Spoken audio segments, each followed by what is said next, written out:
যারা ইসলাম বিরোধী শক্তি, যারা ইসলামের ধ্বংস চায়, তারা চায় তাদের মুখের ফুৎকারে ইসলামের আলোকে তারা নিভিয়ে দিবে। কিন্তু আল্লাহর ফায়সালা হচ্ছে আল্লাহ তার দ্বীনকে, দ্বীনের জ্যোতিকে পূর্ণরূপে বিকশিত করবেন, যদিও এটা কাফেররা অপছন্দ করে। সুবহানাল্লাহ। এবং তিনি আল্লাহ তাআলা রাসূলকে প্রেরণ করেছেন হেদায়েত দিয়ে আর সত্য ধর্ম দিয়ে, দ্বীনে হক দিয়ে, যাতে করে মানব রচিত যত ধর্ম আছে, মতবাদ আছে, সবকিছুর কবর রচনা করে এগুলোর উপরে আল্লাহ তাআলা দ্বীন ইসলামকে বিজয়ী করতে পারেন, যদিও এটা মুশরিকদের কাছে খুব অসহনীয়। তাহলে এই আয়াত দুটি থেকে আমরা বুঝতে পারলাম যে ইসলামের বিজয় অবশ্যম্ভাবী। এই পৃথিবীতে ইসলামের বিজয়, অগ্রগতি, অগ্রযাত্রা কেউ ঠেকিয়ে রাখতে পারবে না। কিন্তু ইসলাম বিরোধীরা চায় ইসলামের অগ্রযাত্রাকে তারা নিভিয়ে দিবে, ইসলামের জ্যোতিকে মুখের ফুৎকারে নিভিয়ে দিবে। আওয়াজ করে বলেন তো, কাফিররা, ইসলাম বিরোধীরা মুখের ফুৎকারে আল্লাহর এই দ্বীনের জ্যোতি বা আলোকে কি কখনো নিভাতে পারবে? বলেন, কোশ্চিনকালেও পারবে না। তারা নানা ষড়যন্ত্র করে, তারা নানা ধরনের চক্রান্ত করে, কুটো কৌশল করে,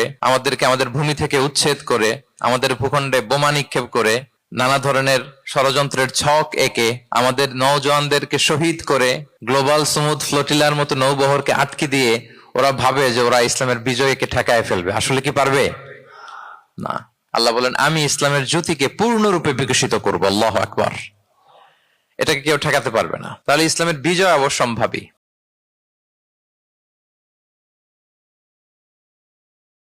আল্লাহ বলে আফালা ইয়ানজুরুনা ইলাল ইবিলি কাইফা খুলিকাত, ওরা কি উটের দিকে তাকায় না? উটের কথা আল্লাহ কেন বললেন? উট হচ্ছে এমন আজীব একটা প্রাণী যেটা প্রাণী বিজ্ঞানীদেরকে হয়রান করে দিয়েছে। উটের যে ফিচার আল্লাহ তাআলা দিয়েছেন, মক্কার লোকেরা উটের গোশত খাইতো, উটের দুধ খাইতো, উটের চামড়া দিয়ে দামি লেদার তারা বানাতো, উটের উপর মাল নিয়ে বোঝাই করে এক প্রান্ত থেকে আরেক প্রান্তে পাড়ি দিত। এবং উট হচ্ছে এমন প্রাণী যেটা একসাথে 1 মাস না খেয়ে বেঁচে থাকতে পারে। 1 মাস পানিও খাওয়া লাগবে না, খাবারও খাওয়া লাগবে না। এট এ টাইমে একটা উট, প্রাপ্তবয়স্ক একটা উট একসাথে 200 লিটার পানি খেয়ে ফেলতে পারে। এবং উটের পেটের ভিতরে একটা স্পেশাল ওয়াটার চেম্বার আছে, ওই চেম্বারে রেখে দেয়, খেয়ে ওইটারে পাঠায় দেয় না ওদের কিডনিতে। 200 লিটার পানি একবারে খেয়ে স্পেশাল চেম্বারে রেখে দেয়, যখন লাগবে ওইখান থেকে নিয়ে নিয়ে বেঁচে থাকে। 1 মাস না খেয়ে বেঁচে থাকে কি করে? উটের পিঠে দেখবেন একটা কুজ আছে, এই পুরো কুজটা হচ্ছে চর্বির আধার। উটের যখন খাবার থাকে না মরুভূমিতে, মাসের পর মাস যখন চলে, ওই চর্বি থেকে এনার্জি নিয়ে সে মরুভূমিতে চলে। আমাদের চোখের মধ্যে যেমনি একটা পাপড়ি, এরকম এক পাপড়ি দিয়ে উটকে আল্লাহ বানায় নাই, ডবল লেয়ারের পাপড়ি দিয়েছে। কারণ মরুভূমির মধ্যে চলতে পথে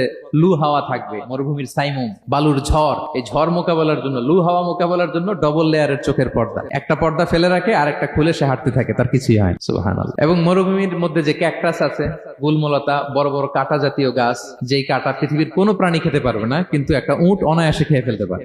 উটের জিহ্বাকে এবং পাকস্থলীকে আল্লাহ এমন স্পেশালি মেড করেছেন, যত কাঁটা দিবেন খেয়ে সাবার, ওর কিছুই হয় না। আরে উটকে নিয়ে গবেষণা করলেই তো উটের মালিককে খুঁজে পায় তারা। এই মায়া জলে আমরা আটকে আছি, ফলে মৃত্যুর কথা আমরা ভুলে গিয়েছি।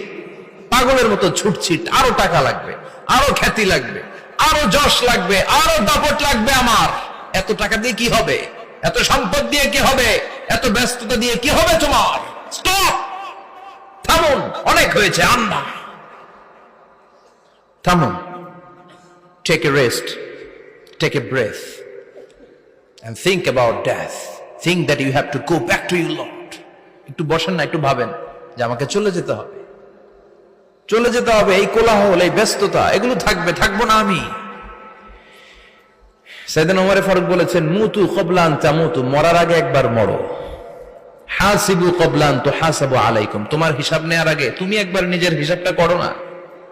কাগজ বের করে একটু লিখো না কি কি ভালো কাজ করছিলা, যেগুলো দিয়ে নাজাতের ওসিলা হতে পারে। 1 2 3, আর কি কি আকাম কুকাম করছো দেখো না, লিখে দেখো তোমার অবস্থাটা কি।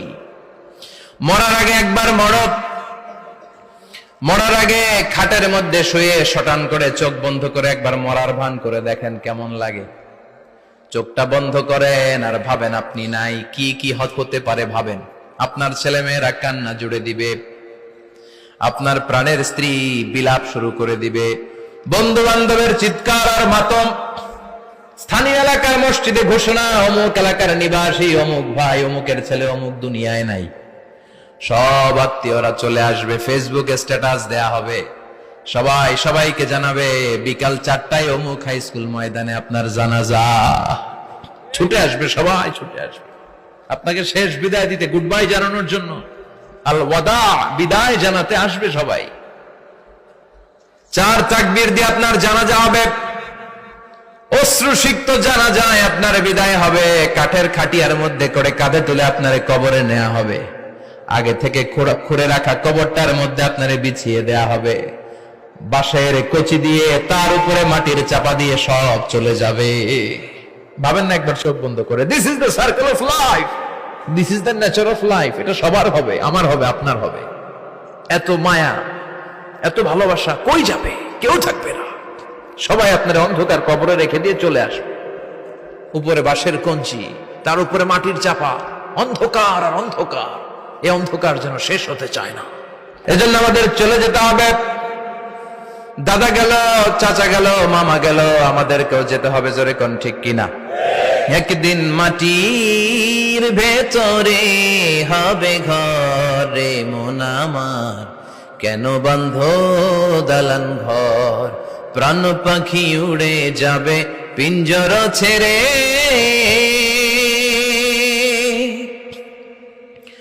ধরা ধামে সবই রবে, তুমি যাবে চলে, বন্ধু বান্ধব যত, মাতা পিতা